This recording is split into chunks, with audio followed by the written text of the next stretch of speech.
بسم الله الرحمن الرحيم والصلاة والسلام على رسول الله صلى الله عليه وسلم وبعد. عن عمر رضي الله عنه قال: سمعت رسول الله صلى الله عليه وسلم يقول: من تواضع لله رفعه الله وهو في نفسه صغير وفي أعين الناس عظيم، ومن تكبر وضعه الله وهو في أعين الناس صغير وفي نفسه كبير، إلى آخر الأحاديث. رواه بيهقي. صحابة قويت عمر بن الخطاب مفونزي atunyumiza n'atugamba nti yagamba omubaka Muhammad sallallahu alaihi wasallam, omubaka yagamba nti man, oba atugamba nti sami'tu, nawuliriye ddala, tebamunyumiza. N'agamba nti yawulira omubaka nga yaqul, ng'agamba nti man tawaada'a lillah, omuntu yenna eyekkakkanya lillah, ng'akikola lillah, yagamba nti omuntu oyo rafa'ahu Allah, Allah subhanahu wa ta'ala amukola ki? Amusitula. Kye bayita Allah okusitula kuli mu mbeera nnyingi. Asobola okusitula mu kitiibwa, Allah asobola okusitula mu irimu, Allah asobola okusitula mu buvunaanyizibwa, Allah asobola okusitula mu bulamu bwo. Obulamu buno n'abuteekamu baraka, kye bayita Allah okukola ki? Okusitula mu bikolwa byo byonna, nga Allah abitaddemu baraka. Nabbi n'agamba nti wahuwa fi nafsihi, ng'omuntu ono ye bwe yeetunira bw'ati, saghirun, alaba nga n'owa wansi. N'agamba nti wa fi a'yuni nnaas, naye nga mu maaso g'abantu buli omu abalaba nga omusajja oyo azimun, musajja wa bbeeyi, ye musajja akoze eki? Yekkakkanyiza. Nabbi n'agamba nti waman takabbara, omuntu yenna eyeekuza, takabbara, omuntu yenna eyeemanya. Kye bayita takabbur, amanyi bagamba nti huwa batn alhaq, ye muntu yenna okweka amazima, wa ghamti nnaas, n'okukkakkanya abantu. Kye bayita taarifu y'abamanyi gye baleeta kye bayita takabburu kyeki? Bagamba nti kye bayita takabbur ye mudde okweka amazima g'ategedde nti mazima, n'atakomaawo n'agattako n'okukkakkanya abantu. Tugenda kufuna ebyafaayo oba ebyokulabirako. Nabbi n'agamba nti omuntu yenna alina takabbur, omuntu yenna eyeemanya, wa huwa fi a'yuni nnaas, omuntu ono mu maaso g'abantu ye ate Allah kyamukola Allah amukkakkanya, nga omuntu ono nga nyoomoofu wa wansi. Naye nga ye bwe yeetunira bw'ati, n'agamba nti wa fi nafsihi kabir, ye bwe yeeraba bw'ati alaba nga wa mutawaana.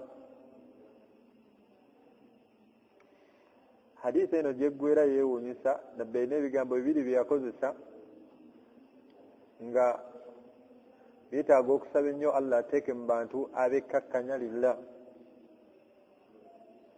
Omuntu ono atuuka ku level hatta ono yeekuza, ng'ate mu bantu y'obwongo bumulowooza nti wa waggulu naye nga wa wansi. Ye bwe yeerowoozaako bw'ati alaba wa mutawaana, naye nga Allah amukkakkanyiza mu maaso g'abantu nga talina kyali. Nabbi n'agamba nti omuntu ono atuuka ku level, n'agamba nti lahuwa ahwanu nnaasu alaihim min alkalbi wal khinzir. Omuntu ono atuuka ku level Allah n'amukkakkanya n'afuuka nga maaso g'abantu nga wa wansi nnyo minal kalbi okusinga embwa wal khinzir n'embizi bwe bulwadde bwa takabbur. kati nabbi atugambye nti man omuntu yenna hadiisi gyetandikidde man tawadaa lillah omuntu yenna eyekkakkanya lillah Allah yina ekyengera kyakuwadde n'osigala ng'okyali mukkakkamu. biki ebyago bya shayitaani mu kusaasira kwa Allah? takabbur, yemanya n'erimu. Allah tojjukira yagamba malaika isjudu li adam fasajada almalaika illa iblis aba fastakbara. Allah yagamba nti malaika zonna zaavunnama, iblis neegaana. fastakbara, neyeekulumbaza neyeemanya. kikyagigobye mu kusaasira kwa Allah. okumanya Allah yakkakkanya shayitaani, abantu beetuuma mannya, teri yayinza kuyita shayitaani tegwanize shayitaani. n'omukafiiri ategeera nti ero erinnya bbi kaabe mwana nogaa nti gwe shayitaani. kati Allah nga yakkakkanyiza ekitonde kyonna yagamba nti akutuusa ku levo, nga levo gy'oliko nga oli wa wansi nnyo n'okusinga embwa n'embizi. omuntu okulaba nti olinga embwa aba akkoze bubi, omuntu okulaba nti olinga embizi kwega nokyogera bwoti owulira nga weesiwala mbwa mbizi. naye Allah okugamba nti omuntu eyeemanya obubi bwe atuuka ku levo ng'akaana akato kayinza n'omuvuma naye nga musajja mukulu, naye nga byonna biva ku nsonga egi omuddu kwemanya. Allah subhanahu wa ta'ala yatonda Adamu alayhi salatu wassalam nga shayitaani eraba. riwaya nti ezimu zijja nezigamba nti yamujjajjanga nemutunulangamu bweti, yamutondanga nga taliimu byenda nga bw'onaabere nga bw'olaba omukebe ng'ali awo. bw'amala omutonda n'amuteekamu sisitimu nga gy'oyina, oluvannyuma Allah n'amufuuwamu omwoyo. bw'amufuuwamu omwoyo ekyalinga okulaga Allah enkizo nga gye byatandikira mu kutonda, yagamba malayika nti inni ja'ilu fil ardi khalifa, ngenda kuteega omusigire mu nsi. shayitaani obwongo bwayo bwagirowoozesa nti yeesinga, kubanga Allah azikiriza be yali awangala nabo mu majinni nga yeesinga okusinza Allah. hatta abamanyi baleeta obujulizi obumu obulaga nti shayitaani tewaliwo kifo wano wetaavunnama nga evunnamira Allah. abamanyi abamu bwe bagamba Allah bw'atonda Adamu yakozesa olulimi olugatta bonna abaali baliwaawo, nga bwe munaaba n'abaana ewaka nga mulimu bamulekwa, taata naddeeka ng'alina byaleese. bw'aba bayita obbawo ebyokulya tayinza kugamba nti abaana bange mujje, ne bali bamulekwa ababiri mujje, wabula mwenna abayita n'abagamba nti mukole ki? mujje. Allah lwe lulimi lwe yakozesa. shayitaani kaana min aljinni fafasaqa an amri rabbi, byali ki? jinni. baleeta abamanyi adillaawo, abantu abamu bamanyi okwebuuza malayika lyali jinni zaali malayika. malayika yo rather shayitaani beebuuza nti shayitaani yali malayika lyali jinni. yo kennyini okumanya akakasa nti baali bagamba yo, kuba tetwali suubidde ansa gye yali wadde ng'eganye okuvunnamira Allah, yaligambye nti ya Allah ana min aljinni, nze ndi wa muki? naye ye kennyini yagamba nti ana khayr, Allah oyinze musinga obulungi gw'oŋŋamba okuvunnamira. naye nga bw'otumya aya Allah agamba nti yagamba qulna lilmalaika, yagamba malayika zikole ki? zivunname. excuse gye twali tusuubira oba gye twali tusuubira twaligambye nti shayitaani teyaligambye nti Allah nze wagambye malayika. kennyini yali ekakasa nti yo kennyini nayo Allah agiragidde. yagaana buganyi bwe yali erizoninga mu kurizoninga kwayo yagamba nti khalaqtani min nar, nze Allah wankola ndi wabbe. ye kennyini khalaqtani, gwe Allah wantonda ng'ontonda mu muliro, wa khalaqtahu min tin, ono ye wamutonda muki? mu ttaka. nze musinga obulungi, yinza asjudu liman khalaqta tina ntondo namiro omuntu gwotonze mu ttaka. Allah subhanahu wa ta'ala yaga nti fakhruj vano najigwa mu kusaasira kwe n'obujulizi obulala abamanyi baleeta era amanyi ekirala ekiraga nti shaitan teyali malayika. Allah bwe yayogera ku malayika yaga nti la ya'suuna Allah ma amarahum, tekijemerani shaitani yajeema. Omuntu ono ne shaitan, omuntu n'amajinni bayina ebitendo bino bibiri. Bayina ekitendo kyo either ayinza okukkiriza bw'aba takkiriza aba agaanye, ate bw'aba agaanye aba takoze eki, aba takkiriza. Oba tubitegeera bulungi? Malayika Allah zo yaziwa ekitendo eki, obukkiriza bwazo tezijeemera Allah, nzikiriza, temulimu nkafiri na zitaliki. Naye mu bantu ne mu majinni mulimu bino ebibiri. Kati shaitaani egaana okuvunnamira Adamu alayhi salatu wassalam, nga n'oluvunnama kyenjagala twawule ku nvunnama ebbiri. Waliwo oluvunnama olwaffe lwe tuyina olwa ibaada, olw'okusinza Allah. Luli oluvunnama baulama abanyi batugamba nti lwali vunnama nga sujudu taslim, lwali luvunnama lwakulamusa Adamu, wabula si lwakusinza Adamu. Allah kumugulumiza kwe yali amugulumiza. Tubitegeera bulungi? Shaitaani fastakbara, ne yeemanya neirimu, nga muli ekakasa yesinga okutyani, yesinga okutya Allah. Ebigambo byazzaako Allah subhanahu wa ta'ala nga agigobye mu kusaasira kwe. Allah musaasizi. Shaitaani yo kennyini neddamu nesaba Allah nemugamba nti rabbana, omulezi wange Allah, anzirni, omulezi wange Allah gwe yajeemedde, rabbana, omulezi waffe Allah, nkusaba anzirni ila yaumi yub'athun, nindiikirizaako mpaka ku lunaku lwa. Allah n'agigamba fa innaka min almundarin, olimu abo be nindiikiriza. Ekitendo kya takabburu kye yali eyina Allah wamala oggiwa amawulire ago, kuba shaitaani ekakasa Allah subhanahu wa ta'ala la yukhlifu almi'ad, Allah tayukanawo na ndagaano ye. Bw'amala okugiraganyisa nti nkulindikiriza, nemugamba kama agwaitani, kati abo nga bwe bangobezza mu jjana Adamu mukyala we, bonna abanamba ku mugongo, la aqudanna lahum, ngenda batuulirira ku kkubo eggolokofu eddamu ewera obujeemu bwayo mu maaso ga Allah. Takabbur kitendo kibi. Hadithi na nabbi yagamba nti la yadkhulu aljanna, omuddu tagenda kuyingira jjana, omuddu tagenda kuyingira jjana omuntu yenna ayina mithqala, ayina akanyiikuuli, mithqala dharrat min alkibri. Eyo hadithi ni Muslim ya Abdullah ibn Mas'ud radiyallahu anhu.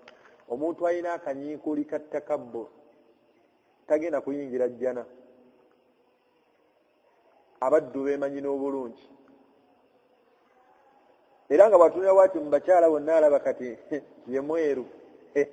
Oba ne bamulaga nti gwe jjana ya Mungu ogimaze, kasita gwe mweru, gwe jjana ye.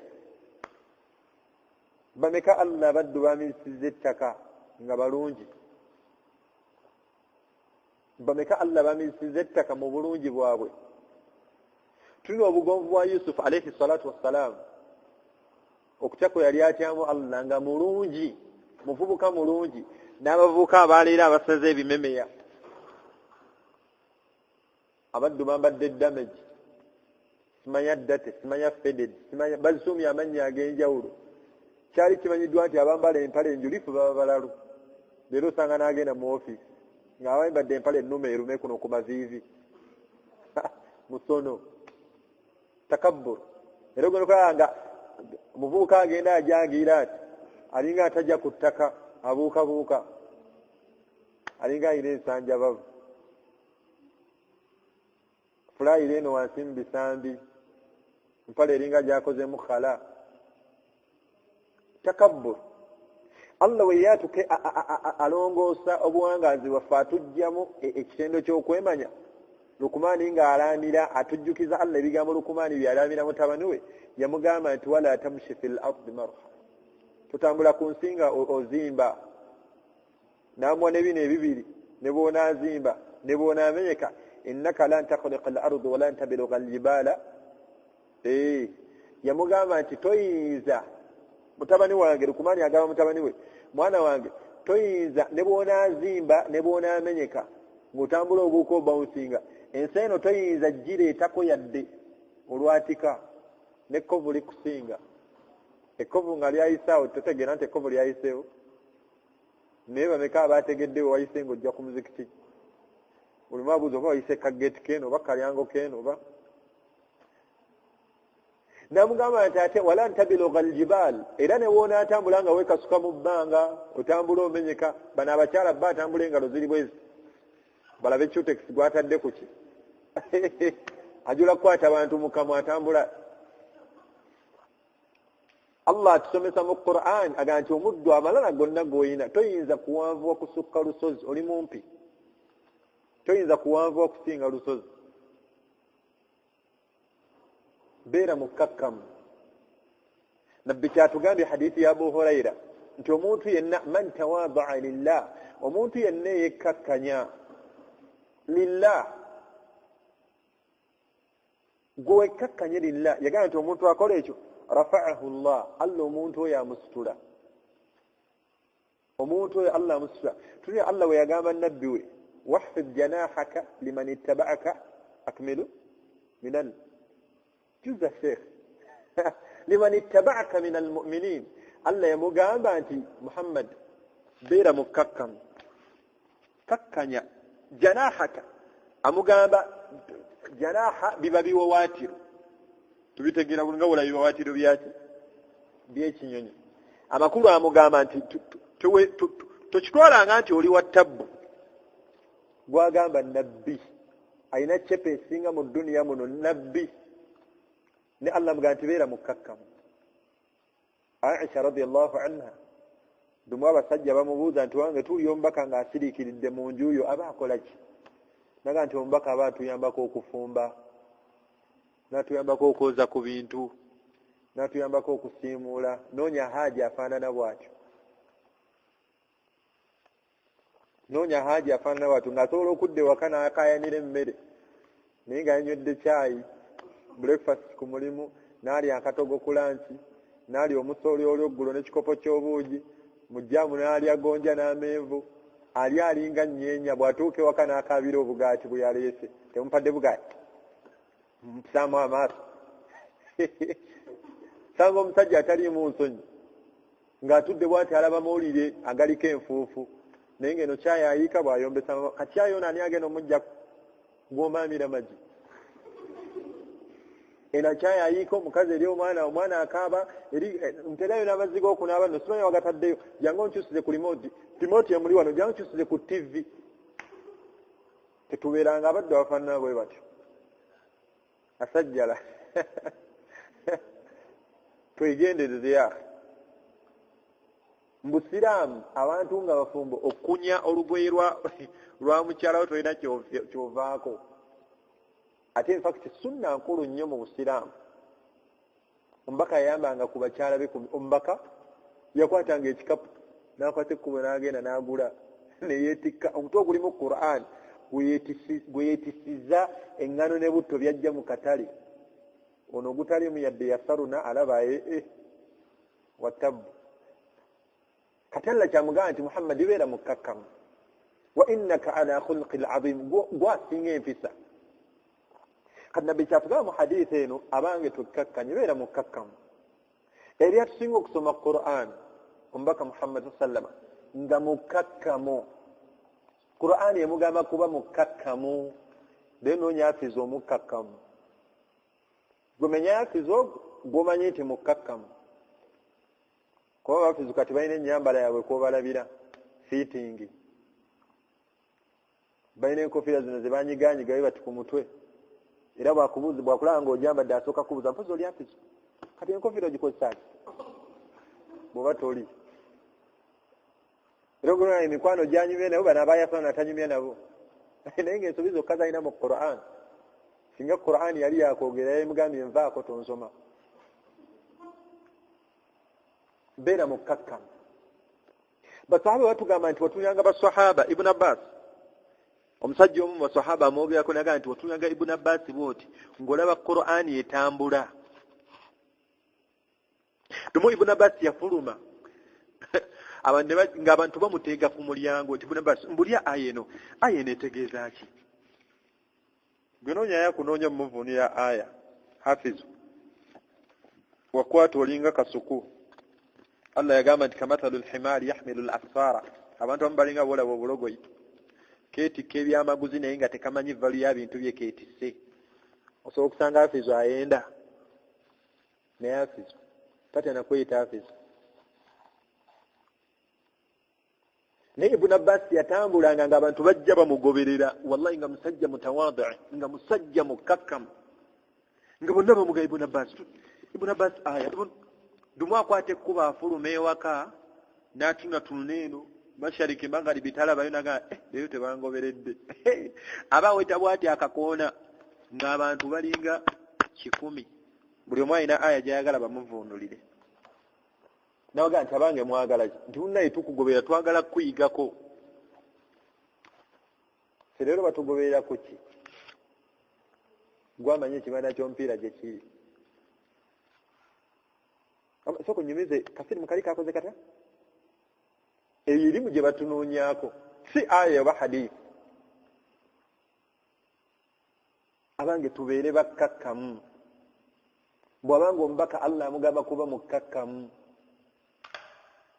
tuye abasajja tubeereyo omubaka kuba biyinza obwongo buyinza okulwayo ennyo obutasika bulungi kifaananyi abasajja bano basatu musajja omu yabawandiikako Sheikh Albani rahimahullah lusozi lwa hadithi Albani Abdurrahman Sheikh Ibn Uthaymin olusozi lulyawo lwa fiqhi Sheikh Abdul Aziz Ibn Baz olusozi lulyawo aqida abasajja bano basatu baulama bakibaalu bano bazito mu umma tuyina obbanoonya obbategeera era omuntu ayagala okumanya obusiraamu bwe nga bwe mumanyi ba Messi bammwe ba Ronaldo simanyani bonna batwala tugende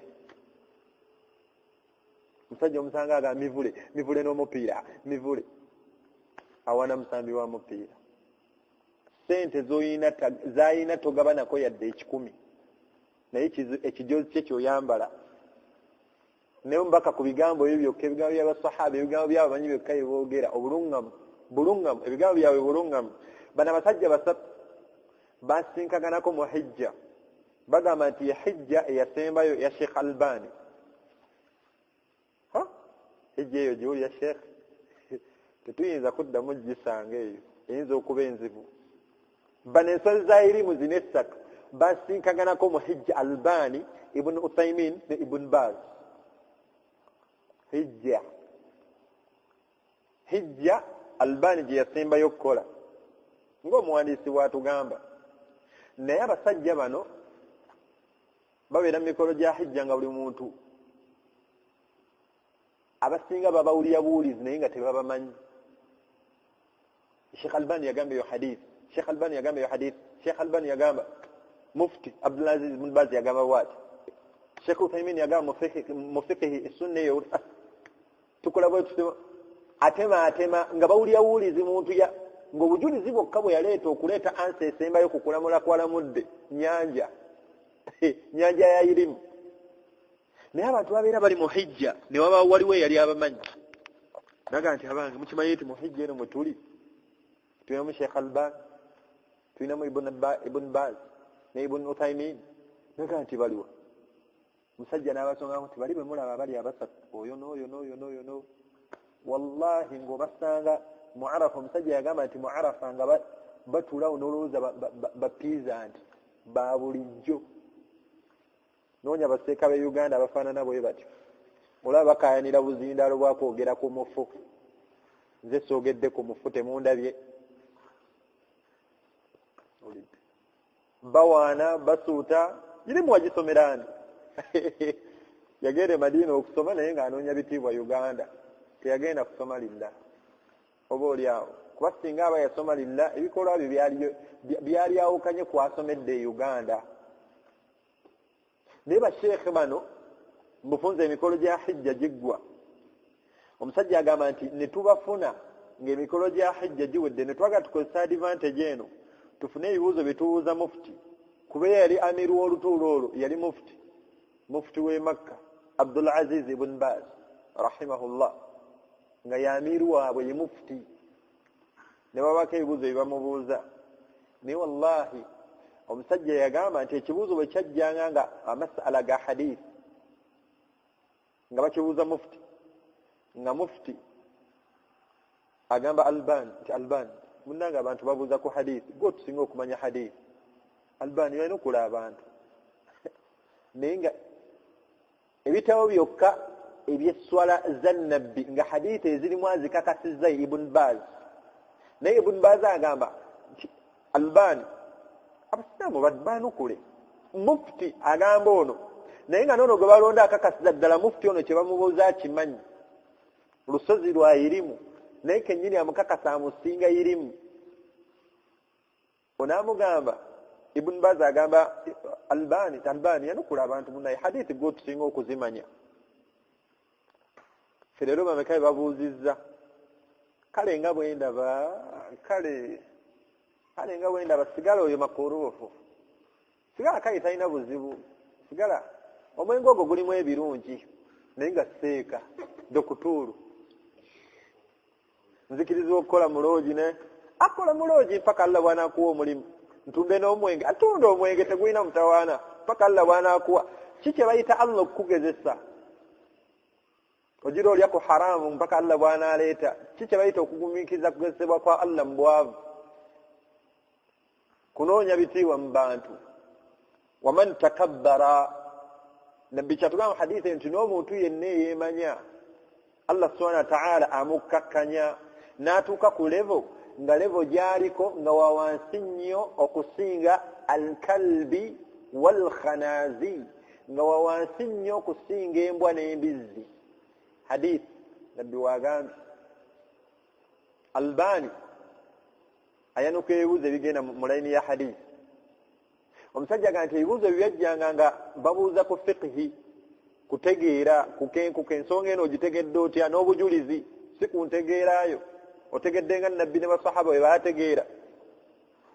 Bwe baleeta ekibuuzo kino nga babuuza mufti Ibn Baz, ekibuuzo ekyo ng'akiganga akizawo Uthaymin munaye ebya fiqhi gwe Uthaymin munaye yanukula abantu, nze sinze ensaana oku, naye nga mufti wansi yonna, mufti w'e Makka aba mufti wansi yonna. Ffe leero batulina bamufti bameka? Onaagamba nti onaagamba nedda. Kati abasajja bano, omusajja n'agamba mu bufunze nti ate ekibuuzo bwe kyajjanga nga ango gye kijjiddemu nga kibuuzo kya aqiida kikwatagana ku nzikiriza, Ibn Abbas Abdulaziz Ibn Baz yayenukulanga ekibuuzo ekyo. Omusajja n'agamba nti Abdulaziz Ibn Baz bwelinga yayanukula ekibuuzo ekyo yagamba nti bannaye kambaddemu kale kangezeeko okuddamu ekibuuzo, ng'addamu ekibuuzo naye ng'oyinza olowooza musajja si mukenkufu, naye nga ansa zokka zaleeta ze zikulaga nti musajja nnyanja ya irimu. Noonyayo omuddu omukkakkamu mu irimu. Abaddu batuuse n'okwemanya ne irimu, ng'omubaka yali atusinga okumanya irimu ffenna kwe tusena, ng'ate tusenako bujiiko ennyanja ya irimu, ng'ali musajja mukkakkamu.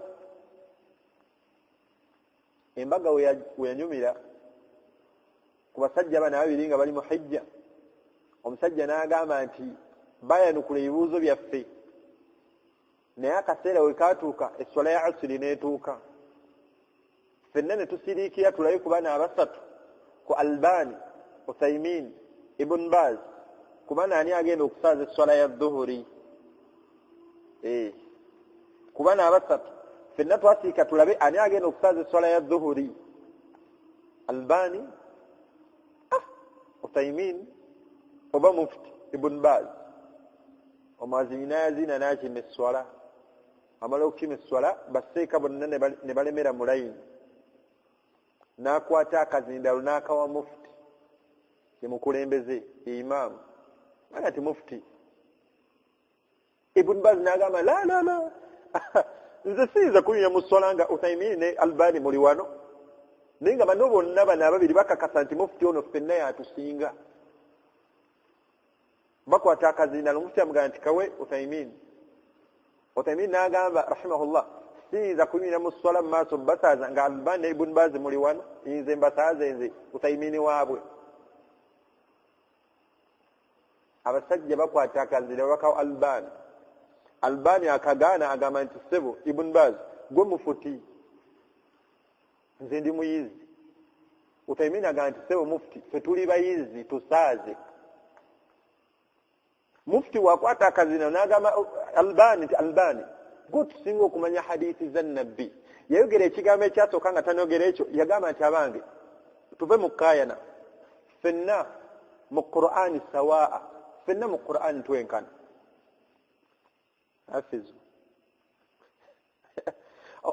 Ibn Baz yagamba nti ffenna bannaye mukatukanye ffenna ekituufu kiri nti ffenna mu Qur'ani twenkana nga tuyimiriddeko waliwo okuyiga akeetaaga okujjawo kikulaga nti irimu esookerwako buli muntu yenna anoonya irimu olina kusooka kusoma Qur'ani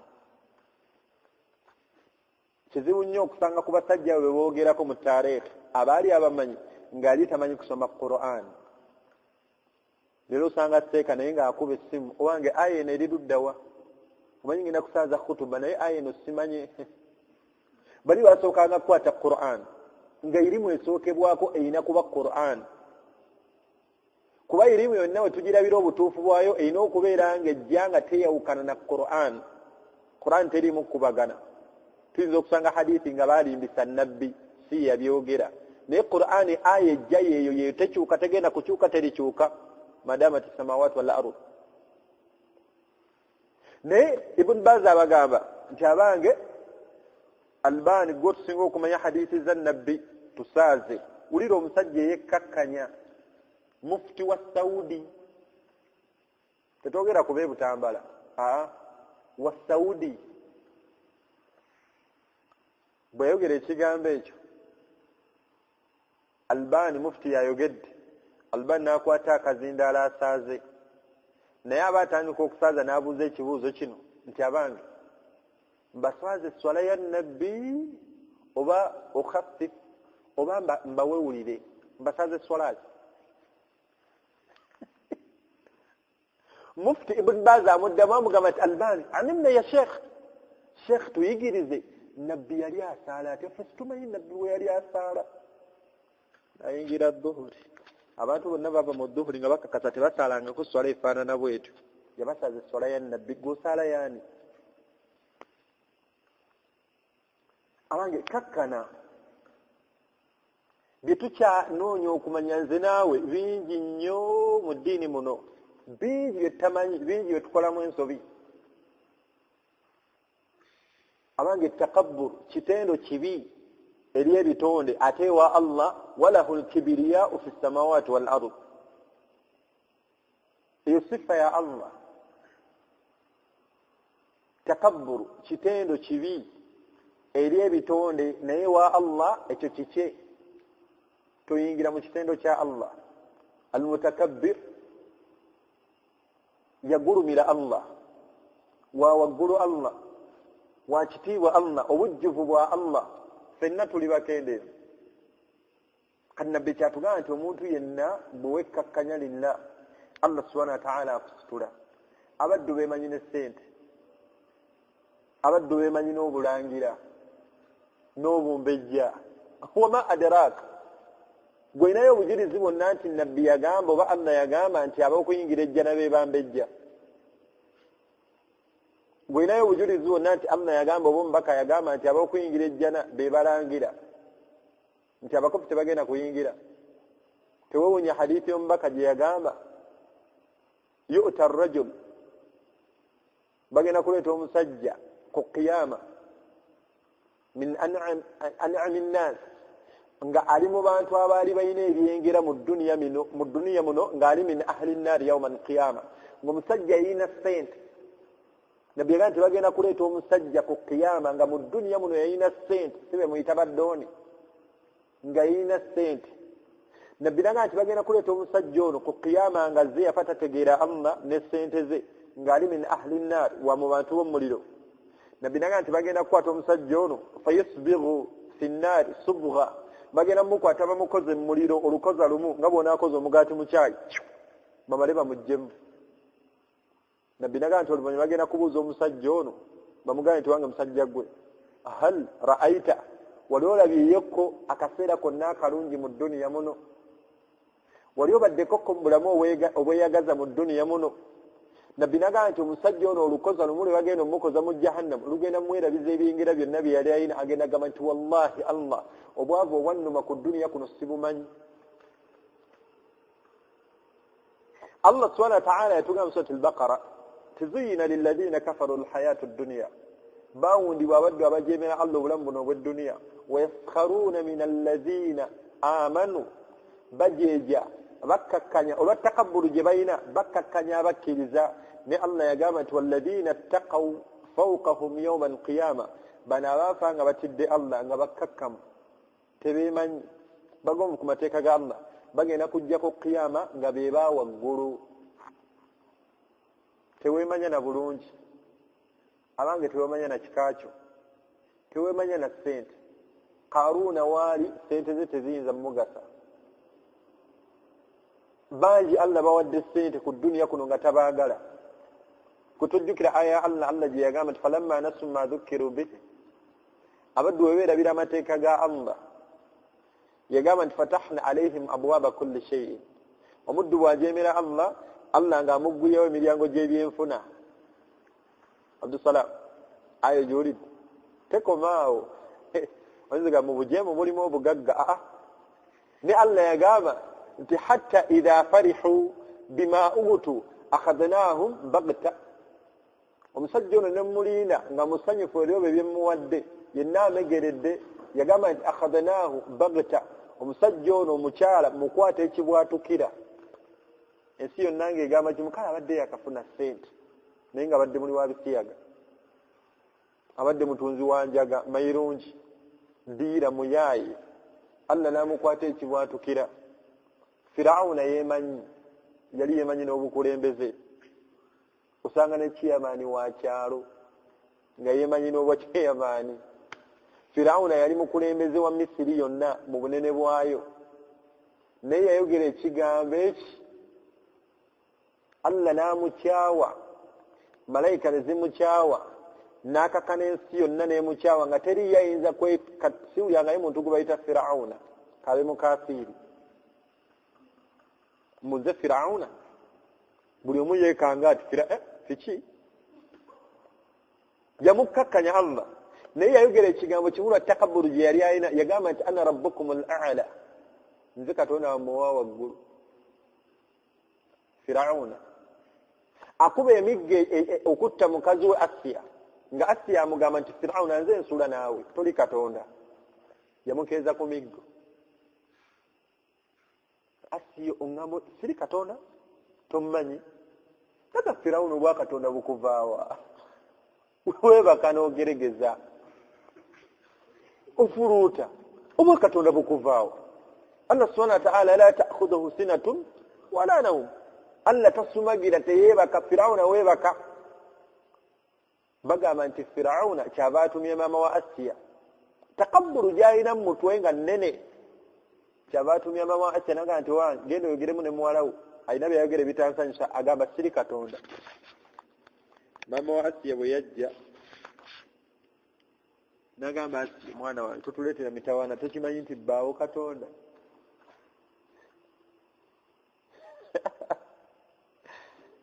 kyava buga nti ya umaayi maama wange omusajja oyo nze mbeera naye talina bwa Katonda talina kye yali atonze mukyala n'addayo ng'akaaba amaziga nnyazaala wa Firawuna naga nti munaye omwana agambye toli namugamba nti kale ngenda mububonereza fala ta'lamunna ajja kitegeera ngenda mukuba emiggo wallahi ng'ekikubye Asiya emiggo ekigambo eki kugamba Firawuna nti toli Katonda mpaka ekyasembayo agenda okulaba omukyala anywedde akkiriza eddiini ya Musa ne Haruna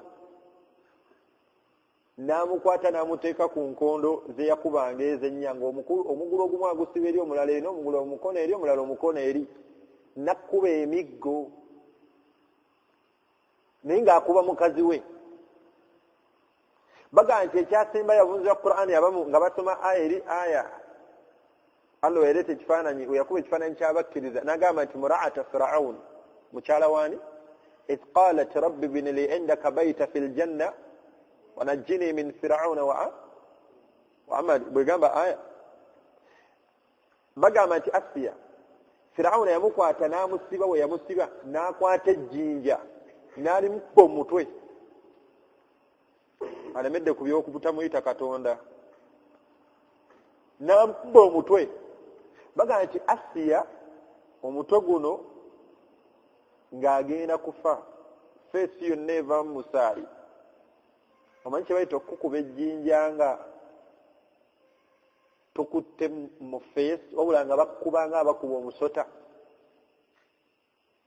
Asiya yayogera ebigambo ebyo omuvunzi omu yagamba nti Asiya agenda okusoma ebigambo ebyo ng'amaaso ge atunudde bw'ati ku ggulu n'agamba nti rabbi bini li indaka baita fil janna kusaba Allah nzimbira ennyumba mu jjana wanajjini min Fir'auna wa amalihi ontaase Fir'auna ono n'ebikolwa bye wanajjini min alqawmi ntaasa n'abalyazaamaanya.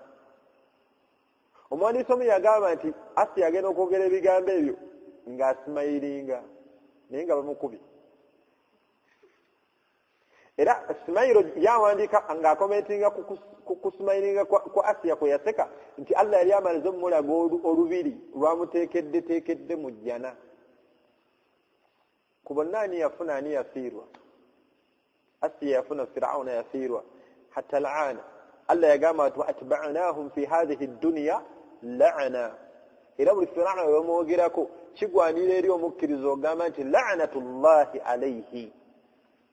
Allah yamukolimira. Nabbi yagamba nti Allah yakolimira Fir'auna nzaani ayinza obutamukolimira. Bw'abanga nabbi yakolimira Fir'auna nzaani atakolimira Fir'auna alayhi la'ana. Kati abange takabbur Fir'auna yamugobesa mu kusaasira kwa Allah. Yemanya n'obukulembeze. Qaruna yemanya ne ssente.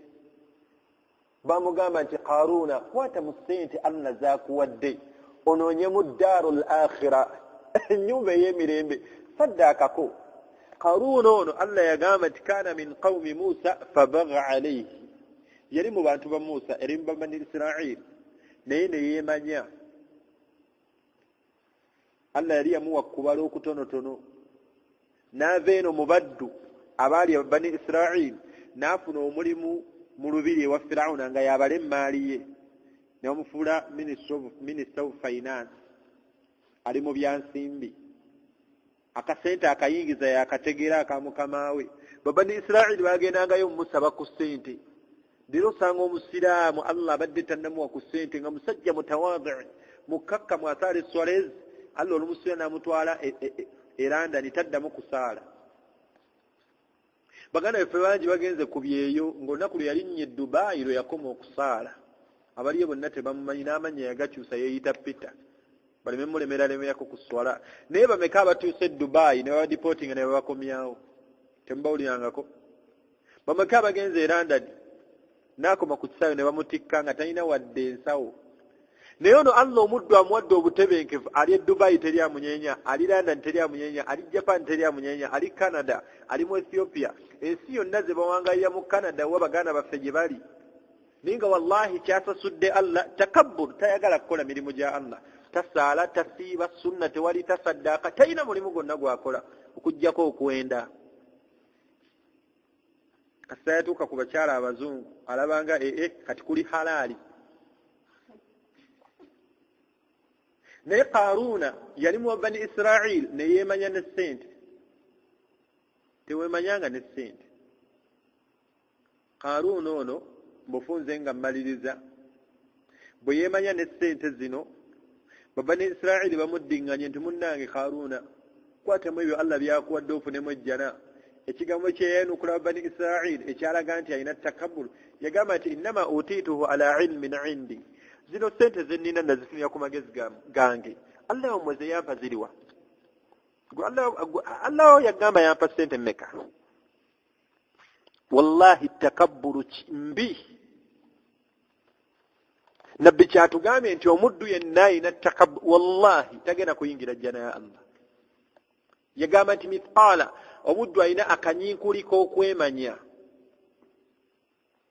Umar ibn Khattab tunia Umar ibn Khattab ku mulembe gwe omukulembeze nga bonoonyayo amir bonoonyayo mufti district qadi noonyayo imam afaanana Umar ibn Khattab radiyallahu anhu omusajja oba lumu abaakola atambula ekiro mu bantu be baafuga asanga omukyalo omu ng'akaaba ng'ayina omwana ng'enjala emuluma mukyala nnamwandu amugaa nti munange munnayegumiikiriza munnange asiisawo akaana kaganya okukaaba Umaru n'akonkona n'abuuza omukyalo ono nti munnaye kiki mubadde ki omukyala n'agamba nti munnange ndi wano omukyala nnamwandu n'abaana bange enjala etuluma naye Umaru ibn Khattab gwe twalonda ali eri mu bitebyo bye yeeyagala naye Umaru mulinze mu maaso ga Allah mulinze mu maaso ga Allah katuboneebone yakulembera naye ali eri ali mu kulya nkoko nze ndi eno bameka bayimaamu abatamanyi bebasaaza bavubuka bameka abatalina mirimu yekasita yafuna obwayimaamu tebamubuuza sente z'amazzi zaalazeewa sente zitwakase ku jjuma zirawuzi imaamu tebamubuuza bwe basala udduhiya ku lunaku lwa Eid ekibumba kya imaamu akatago ka imaamu alya mmere ki eddiba lya imaamu ekyo ekigere ky'ente kya imaamu ente yonna imaamu ye kasita afuna obwa imaamu n'azimba imaamu tebamubuuza temuba imaamu bitiibwa ani agambye Umar ibn Khattab awuliriza omukyalo ono agendayo gy'ali ayogera naye namugaa nti munnange Umar musonyiwa omukyala n'agamba nti wallahi Umar siyinza musonyiwa mulinze mu maaso ga Allah Umar ibn Khattab omukulembeze ategeera byakola n'akwata ekkubo n'addayo ku Baitul Maal n'ajjayo akawunga n'ajjayo eŋŋano n'ajjayo amata n'ajjayo entende aleese enku omuvubuka gwe yali amuyambako gwe yali atambula naye bw'amala opaakinga ebintu ebyo n'amugamba nti ntikka batikkewo Umaru omuvubuka n'amugamba nti munnange amiru kansitule n'amugamba nti neewa Allah onnanneetikkirako oyinza okwetikka yawummuza buwummuza n'atikka Umaru ne yeetikka ebintu ebyo kiro ssaawa 8 gwa kiro n'agenda n'addamu n'akonkona omukazi n'amugamba nti njagala mbafumbire mulye munywe nve wano nga musanyuse Umaru n'akuma ekyoto ekiro n'akanda eŋŋano n'asiika capati n'ateekako amata n'abawa entende ne bali agenda okuba nga omukyala n'abaana be basanyuse omukyala n'ava mu kibuga n'agamba nti wallahi singa Allah yatuwanga ggwe Umaru singa Allah yatuwanga ggwe Umaru ne Umaru ali naye wallahi Umaru kale n'agamba nti munnaye Umaru musonyiwa n'agamba nti Umaru sigenda musonyiwa Umaru kyava agamba omukyalo ono nti kale ebintu olina biweddewo kaseera bwe kati ojja kujjawo ati newe wati ojje nkuwa ebintu wayitawo akabanga ebintu biggwawo omukyala agendera kunanga muntu gye baamuwa agenda okutuukayo eringa directions ze baamuwa nga banajja abuuza nti munaye musajja bwati ne bwati musajja mwavu munenenene kuba Umaru yali munene nga wa kiwago eri mu jahiliya Umaru yazanyanga wrestling kigo kimu todda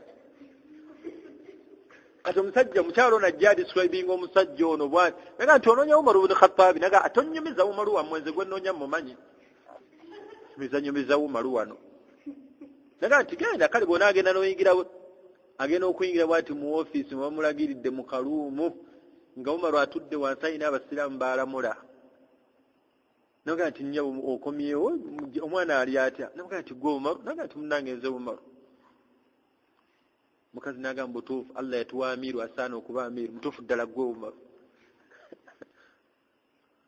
kati noonyayo omukulembeze afaanana bw'atyo Karuuna ekimulemesa okukwata mu maali okusaddaaka takabbur abuuza nti sente Allah wamweze yampa ziriwa tunuya takabbur eyali mu bantu ba Thamud bali ba Thamud ba Aad Allah beyagamba nti wa inhatuna min aljibali buyuta abakolanga ennyumba mu nsozi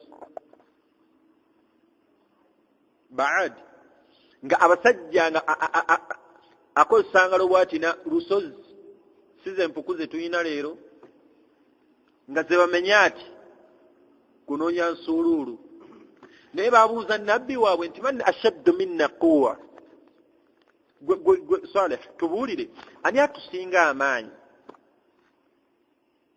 babuuza Hud babuuza nti tubuulire ani atusinga amaanyi gwe tubuulire atusinga ne ssente Allah nabugamba nti abadde babuuze awalam ya'lam tebakimanyi nti Allah subhanahu wa ta'ala alladhi khalaqahum huwa ashaddu minhum quwa Allah yabasinga amaanyi naye omanyi Allah kyeyabakola wa arsalna alayhim rihan sarsarin atiya Allah yabattisa mpewo ng'essula ekisajja ekibadde ekyamaanyi n'ekikuba wansi nekimemeetuka neddamu n'ekisula ekikuba ku muti n'ekikuba ku lusozi egenda okissa wansi nga bufiififi omutegedde Allah walahu lkibiriya almutakabbir toyingiranga mu kitendo kya Allah ekyo kimulekere kikye Allah tayagala muntu alina takabbur nabbi kyatugambye nti man tawadaa lillah omuntu yenna eyekkakkanya lillah omuntu oyo rafa'ahu Allah Allah subhanahu wa ta'ala mukola ki amusitula n'agamba nti wahuwa fi nafsihi saghirun nga ye bwe yetunula bwete alabanga owa wansi n'agamba nti nga wa fi a'yuni nnas naye nga mu maaso g'abantu azimun nga Allah amusitudde abantu bonna balaba tuli omusajja Abu Huraira ng'okulya kwe yali musajja mukkakkamu Abu Huraira nti nze saalyanga kyakulya kyonna okuggyako nabbi kyampadde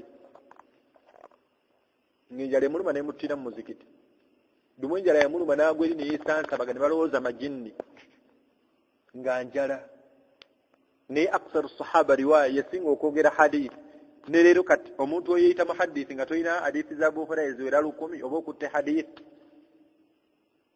Abu Huraira ng'omulaba ng'akyusizza ekkanzu ago mawulire Makka ekkanzu yagijjeewa naye kati Abu Huraira bamwogerako munene tulina Abu Bakari radiyallahu anhu leero boogera ku Abu Bakari omusajja ayinza olowooza nti Abu Bakari gwali musajja munene nga guwanvu naye mujjukire mu hadithi y'okukweyesa Abu Bakar radiyallahu anhu yajja n'abuuza omubaka ng'awulidde ku mawulire g'okukweyesa nti omusajja takweyesa kyava abuuza omubaka nti owanga omubaka nange nina inna awzaari nina enkutu yange njisiba bwenti mu kiwato naye obuzibu bwe nnina buli wentambula bwenti enkutu egenda ekkirira naye tunya ekigambo kiri mu hadithi eyo Abubakari nga tayagala kukweyesa abakweyesa bagyesembesa nnyo Abubakari n'agamba nti naye eri mu Bukhari yagamba nti naye enkutu yange eno njirwanyisa nnyo tayagala ekole ki tayagala ekwena naye njirwanyisa nnyo neyingizza waggulu tosanga nga seeka akweyesa n'olowooza nti okweyesa kukkirizibwa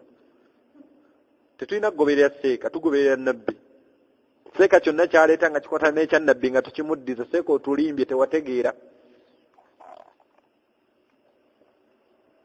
kati Abubakari agamba nti enkutu yange njirwanyisa Allah yali yakola Abubakari Bukhari yali akomentinga ku bigambo Abubakari byakozesa nti enkutu yange eserera Abubakari Allah yamukola nga musajja muserebende nga musajja talina kabina nga kabina ke si kanene amakulu ng'enkutu yali musajja nga lutono bwe ruti nga luwanvu naye boogera ku Abubakari yinzolooza ne mulyango gwe yali tayitawo musajja yali mutawaadhi musajja mukkakkamu ne Allah yamusula mu maaso g'abantu nga lusozi Abubakari nabbi agenda okufa nga buli omu alaba omuntu ali mustahiq asaana okubeera nga yasaana okubeera nga yakulembera abasiraamu huwa Abubakari Allah nga amusitudde nabbi n'atugamba nga mmaliriza omuntu yenna eyeesitula eyeewanika omuntu yenna eyeemanya weemanya n'ebika byammwe Abaganda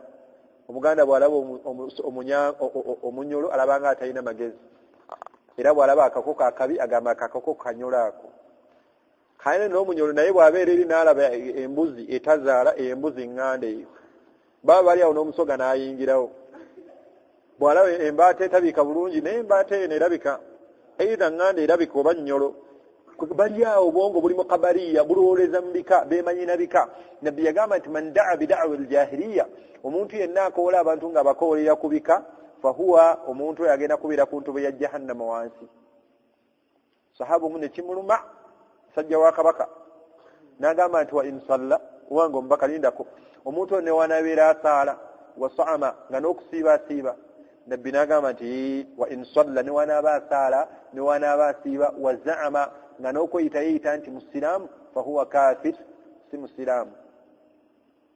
Fenga Abaganda, fenga Abanubbi, fenga Abasoga, Abagwere, Abadinka, buli omu n'ekika kye. Allah yatukola ebika bino yagamba nti litaarafu, ebika bino just kumanyagana, tewaliwo kisukka ku ekyo. Kabaka kyaleese nga tekikontagana n'amateeka ga Allah, nga tekikontagana na busiraamu tukitwala. Bw'aleeta nga kyaleese kikontagana n'obusiraamu nga tumuddiza omutanda kwata ebibyo. Tetugoberera Allah, tuli baddu ba Allah, tetuli baddu ba kitonde. Kutwala omwenge mu kwanjula tutwala mwenge, tuli basiraamu, tuli baddu ba Allah. N'ebirala ebifaanana bwe bityo. Nekyo tubeere bakkakkamu. Nabbi atugambye nti bwe tuneewanika, omuddu bwe tuneemanya, Allah subhanahu wa ta'ala kyagenda okukola, agenda kukkakkanya hatta otuuke ku level lahuwa ahwanu alaihim, omuddu ono atuuke ku level nga wa wansi nnyo nnyo mu bo, ng'oli wa wansi. N'agamba nti minal kalbi wal khinzir, ng'oli wa wansi nnyo okusinga embwa n'embizi. Hadithi eri mu Bayhaqi, bitendo bibi nnyo hadithi eno gyeggwera. Abange bafizu mukkakkane.